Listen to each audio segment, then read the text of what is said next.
కాంగ్రెస్ నేతలు మిమ్మల్ని ప్రశ్నిస్తున్నారు. దాడికి ప్రతి దాడే కరెక్టా? అసలు కాంగ్రెస్‌కు సంబంధించి చేసినటువంటి దాడినే మేము ఖండిస్తున్నామని చెప్తున్నటువంటి పరిస్థితి ఉంది. డెఫినెట్లీ ఇప్పుడు ఇలాంటి సంస్కృతి తెలంగాణలో లేదు. కొత్తగా రేవంత్ రెడ్డి గారు ముఖ్యమంత్రి వచ్చాక ఇలాంటి సంస్కృతి పెంపొందించడం మంచిది కాదు.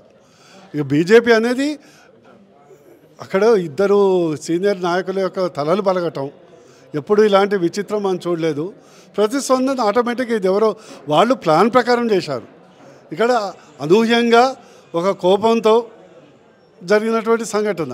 కానీ ఇది మంచి పద్ధతి కాదు. ఇప్పటికన్నా కాంగ్రెస్ నాయకులు క్షమాపణ చెప్పి దీన్ని ఫుల్ స్టాప్ చెప్పాలి. ఇది కేవలం కాంగ్రెస్ అధిష్టానాన్ని మెప్పించడానికి రాష్ట్ర నాయకులు చేసే పనిగానే నేను భావిస్తున్నా. ఏం లేదు, త్వరలోనే వాళ్ళ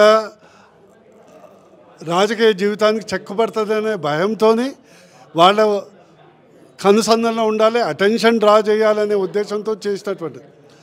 అవును, ఢిల్లీలో ఎవరో కమెంట్ చేశారు. ఢిల్లీ నాయకులు లేని గొడవ వీళ్ళకేంది? ఢిల్లీ కాంగ్రెస్ నేతలు నిద్రపోయిందా? కేవలం ఏంటంటే ఇక్కడ ఉన్నటువంటి రాష్ట్ర నాయకులు కానీ ముఖ్యమంత్రి గారు కానీ రాహుల్ గాంధీ ప్రియాంక దగ్గర మంచి మార్కులు వేయించుకోవడానికి చేసే ప్రయత్నం. ఇది మంచి పద్ధతి కాదు. బీజేపీని టచ్ చేసిన వాళ్ళు బతికి బట్టగట్టిన వాళ్ళు లేరు.